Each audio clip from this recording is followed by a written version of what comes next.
Basic block സ്കൂളിലെ പണി നടത്തിക്കൊണ്ടിരിക്കുകയാണ്. പണി ചെയ്തുകൊണ്ടിരിക്കുന്ന സ്കൂളിന്റെ ഭിത്തി ഇടിഞ്ഞു വീണ് മതില് ഇടിഞ്ഞു വീണ് ഇദ്ദേഹം പൂർണ്ണമായും തളർന്നുപോയി. ഒരു മണിക്കൂർ മണ്ണിനടിയിൽ കിടന്ന് ആരുമില്ലാതെ അങ്ങനെ മണ്ണിനടിയിൽ കിടന്ന് ചലനശേഷി നഷ്ടപ്പെട്ടു പോയി. സംസാരശേഷി മാത്രമേ ഉണ്ടായിരുന്നുള്ളൂ. ഇവിടുത്തെ കൌൺസിലർ എന്നെ വിളിച്ചിറച്ചിട്ടുണ്ട്. സന്നദ്ധ ഞാൻ ഗവൺമെന്റ് ഹോസ്പിറ്റലിൽ കാണാൻ പോകുമ്പോൾ കൈകാലുകൾ തളർന്നു കിടക്കുന്ന ഈ രജിയണ്ണനെ കാണാൻ പറ്റി. അദ്ദേഹം അപ്പോഴും കണ്ണുനീരോടുകൂടി സംസാരിക്കുന്നു. അതിനുശേഷം ഒരു അമ്മ മാത്രമാണ് അദ്ദേഹത്തിനുണ്ടായിരുന്നത്. വേറെ ആരും സഹായിയായില്ല. ഡിസ്ചാർജ് ആയിട്ടും ഹോസ്പിറ്റലിൽ നിന്ന് വീട്ടിൽ പോകാനിടവില്ല. ഒരു സ്ഥാനവുമില്ല.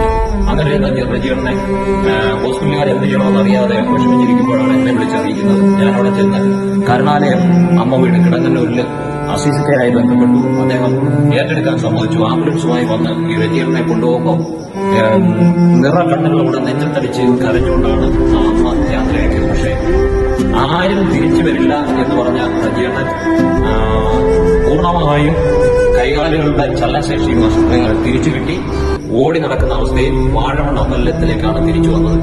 പുനലൂരിലെ ഐക്കരക്കോണം വാഴമൺ ക്ഷേത്രത്തിലെ ജോലികളൊക്കെ ചെയ്ത് ഇപ്പൊ സന്തോഷത്തോടുകൂടി ജീവിക്കുകയാണ്. അദ്ദേഹത്തിന് ദൈവം തിരിച്ചു കൊടുത്ത ഒരു ജീവിതമാണ് ഇപ്പോൾ ഉള്ളത്. അത് കൂടുതൽ കൂടുതൽ ഐശ്വര്യപൂർണ്ണമാകട്ടെ.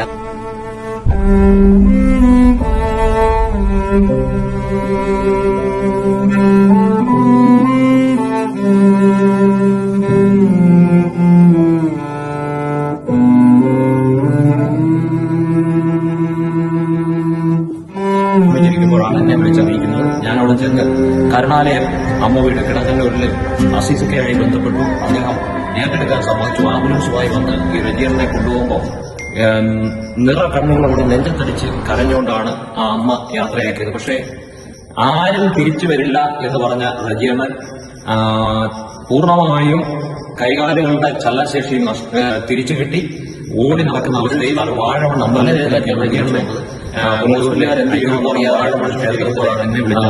ജോലികളൊക്കെ ചെയ്ത് കർണാലയം അമ്മ വീട് കിടങ്ങന്നൂരിൽ ദൈവം തിരിച്ചു കൊടുത്ത് ഏറ്റെടുക്കാൻ സമ്മതിച്ചു. ജീവിതമായി വന്ന് റജിയണ്ണനെ കൊണ്ടുപോകുമ്പോൾ കൂടുതൽ കൂടുതൽ ഐശ്വര്യപൂർണ്ണമാണ് കരഞ്ഞുകൊണ്ടാണ് നിരവധി യാത്രയാക്കിയത്. പക്ഷേ ആരും തിരിച്ചു വരില്ല എന്ന് പറഞ്ഞ റജിയണ്ണൻ കിടങ്ങന്നൂർ കർണാലയ പൂർണ്ണമായും കൈകാലുകൾ മുഴുവൻ ആളെ കിട്ടി അതിൽ ഓടി നടക്കുന്ന അവസ്ഥയും വാഴമൺ അമ്പലത്തിലെ ദൈവത്തിന്റെ അനുഗ്രഹവും ഈ കണ്ണൂരിലെ ഐക്കരക്കോണം വാഴമൺ ക്ഷേത്രത്തിലെ മഹാദേവന്റെ അനുഗ്രഹങ്ങളൊക്കെ ചെയ്ത് അദ്ദേഹം തിരിച്ച് മഹാദേവ ക്ഷേത്രത്തിൽ വയ്ക്കുന്നത്.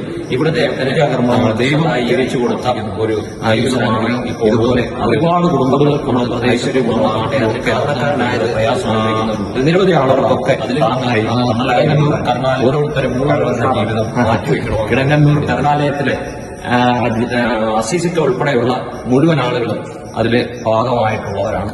പിന്നെ ദൈവത്തിന്റെ അനുഗ്രഹവും ഈ വാഴമൺ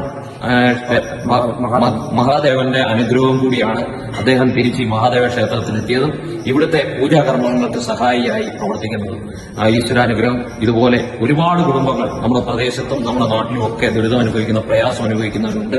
അവർക്കൊക്കെ താങ്ങായി തണലായി മാറാൻ ഓരോരുത്തരും അവരവരുടെ ജീവിതം മാറ്റിവെക്കണമെന്നാണ് അഭ്യർത്ഥിക്കുന്നത്.